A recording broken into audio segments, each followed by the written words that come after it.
Pernah kepikiran nggak, apa sih yang dibutuhin buat jadi pemimpin ideal? Apalagi di zaman yang serba rumit kayak sekarang? Ternyata nih, Lembaga Ketahanan Nasional Indonesia punya semacam cetak birunya. Nah, dalam beberapa menit ke depan, yuk kita bedah bareng-bareng model kepemimpinan mereka yang jujur keren banget ini.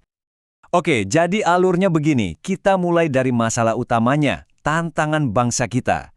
Terus kita akan gali 3 seni kepemimpinan, nasional, visioner, dan kenegarawanan. Dan di akhir kita bakal lihat gimana ketiganya ini kalau digabungin jadi satu sosok pemimpin yang utuh.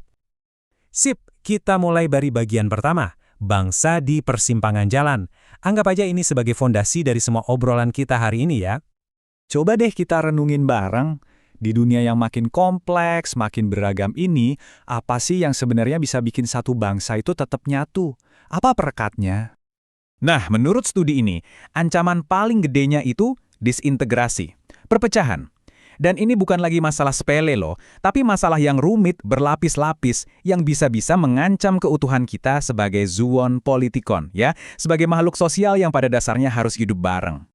Terus solusinya gimana dong? Ternyata jawabannya bukan satu kebijakan ajaib atau perbaikan kilat, bukan. Solusinya ada di sosok pemimpin. Pemimpin yang bisa jadi semacam jembatan solusi. Dia inilah yang ngubungin antara jurang perpecahan sama tujuan akhir kita, persatuan. Oke, buat jadi jembatan yang kokoh itu, seorang pemimpin ternyata butuh 3 skill utama atau 3 seni kepemimpinan. Kita bahas yang pertama dulu, kepemimpinan nasional. Ini fondasinya.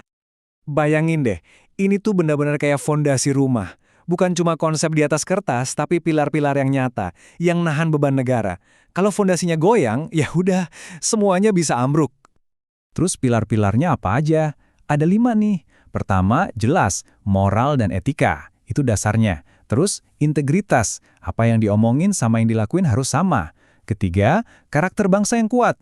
Keempat, komitmen, gak main-main. Dan terakhir, tentu kompetensi atau keahlian. Kelima-limanya ini harus nyatu, saling dukung. Nah, di sini ada 2 model kepemimpinan yang kontras banget. Ada yang transaksional, ini simple, kamu kerja bagus, saya kasih bonus. Kayak transaksi jual beli aja. Tapi yang diincer sama model ini tuh yang kedua, transformasional. Ini levelnya beda. Pemimpin yang nggak cuma ngasih perintah, tapi benar-benar bisa menginspirasi, ngebakar semangat kita semua buat jadi lebih baik. Oke, fondasi udah kuat nih. Sekarang kita butuh apa? Kompas dong, biar nggak tersesat. Nah, inilah seni yang kedua, kepemimpinan visioner. Eits, jangan salah. Visioner di sini tuh bukan berarti cuma ngelamun atau ngejual mimpi kosong ya. Ini beneran sebuah seni. Seni buat ngajak kita semua ngintip masa depan. Ngerasain sampai akhirnya benar-benar ngejar itu. Kuncinya 4. Kasih arah yang jelas, kasih inspirasi, tetap realistis, dan yang paling penting, jaga harapan tetap nyala. Seorang pemimpin visioner itu punya 4 peran penting. Peran pertama, jadi penentu arah. Gampangnya dia itu nahkodanya. Di tengah badai perubahan dunia yang nggak bisa diprediksi, dia yang pegang kemudi dan tahu mau dibawa kemana kapal besar bernama negara ini. Yang kedua, dia itu agen perubahan. Kalau tadi ngelihat keluar, sekarang dia ngelihat ke dalam. Dia oprek mesin internal negara, sumber daya, fasilitas, supaya semuanya jalan efisien, siap berubah, dan bisa ngejar tujuan bareng-bareng. Peran ketiga, juru bicara. Percuma kan punya visi keren kalau nggak ada yang ngerti? Nah, tugas dia itu ngejual visi ini. Ngomongin ke rakyat di dalam, negosiasi sama dunia luar, pokoknya supaya semua orang dukung dan mau kerjasama. Dan yang terakhir, ini penting banget, dia itu seorang pelatih atau coach. Kenapa? Karena pemimpin hebat itu nggak jalan sendirian. Dia justru ngangkat timnya, bikin mereka jago, dan yang paling krusial, dia nyiapin kader-kader pemimpin buat masa depan. Oke, kita udah punya fondasi yang kuat, kompas yang jelas. Tapi, semua itu bisa jadi percuma kalau nggak ada jiwanya, nggak ada inti moralnya. Nah, disinilah kita masuk ke seni ketiga, yang mungkin paling dalam maknanya. Kenegarawanan. Coba dengerin kutipan ini. Politik tanpa prinsip.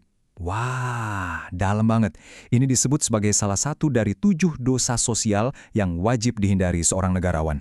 Ini menunjukin kalau jadi negarawan itu bukan cuma soal ngejar jabatan atau kekuasaan, sama sekali bukan. Ini soal tanggung jawab moral yang, wah, luar biasa besar. Lalu negarawan itu sebenarnya siapa sih? Menurut studi ini, dia adalah individu yang luar biasa. Kenapa? Karena dia cuma pakai satu standar perilaku buat semua orang. Prinsipnya simple banget tapi susah dilakuin. Perlakukan orang lain sebagaimana kamu ingin diperlakukan. Itu the golden rule-nya. Intinya di situ. Gimana sih postur atau sosok seorang negarawan itu? Pertama, karakternya harus kuat. Dasarnya moral dan konstitusi. Kedua, dia melek sama apa yang terjadi di dunia luar. Tapi, di saat yang sama, dia juga jadi pendorong demokrasi di negaranya sendiri. Dan ini yang keren, dia itu pro sains dan teknologi, tapi nggak kebablasan. Kemajuan tetap harus dipandu sama nilai-nilai luhur dan agama. Nah, sekarang bagian yang paling ditunggu-tunggu. Saatnya kita gabungin semua kepingan puzzle ini. Fondasi, kompas, dan inti moral. Inilah puncaknya. Pemimpin yang terintegrasi. Coba perhatiin lagi diagram ini. Yang paling sakti itu bukan di lingkarannya masing-masing. Bukan, kekuatannya itu ada di tengah-tengah. Di tempat ketiganya ketemu. Di irisan itu. Disitulah kepemimpinan nasional, kepemimpinan visioner, dan kenegarawanan nyampur jadi satu. Disitulah kekuatan yang sesungguhnya muncul. Jadi profil idealnya kayak gimana? Dia itu orang yang cerdas nalarnya, tapi tetap rendah hati. Nggak sombong. Dan yang paling utama, ini harga mati. Kepentingan negara selalu nomor satu. Jauh di atas kepentingan pribadi, keluarga, apalagi kelompoknya. Dan tujuan akhirnya tuh bukan cuma jadi pemimpin hebat buat hari ini aja loh. Bukan. Targetnya lebih jauh dari itu. Yaitu mencapai personal mastery atau penguasaan diri yang paripurna. Dan yang paling penting dari semuanya, memastikan adanya regenerasi. Jadi dia nggak cuma sukses sendirian, tapi juga berhasil nyiptain sistem yang bisa terus melahirkan pemimpin-pemimpin hebat di generasi berikutnya. Itu berluar biasa. Semua ini akhirnya membawa kita ke satu pertanyaan besar buat direnungkan. Di tengah zaman yang penuh tantangan global kayak sekarang, mungkinkah model pemimpin terintegrasi ini yang ngegabungin sistem, visi, dan moral adalah jawaban yang selama ini kita butuhin? Mungkin inilah cetak biru buat para pemimpin di masa depan. Gimana menurut Anda?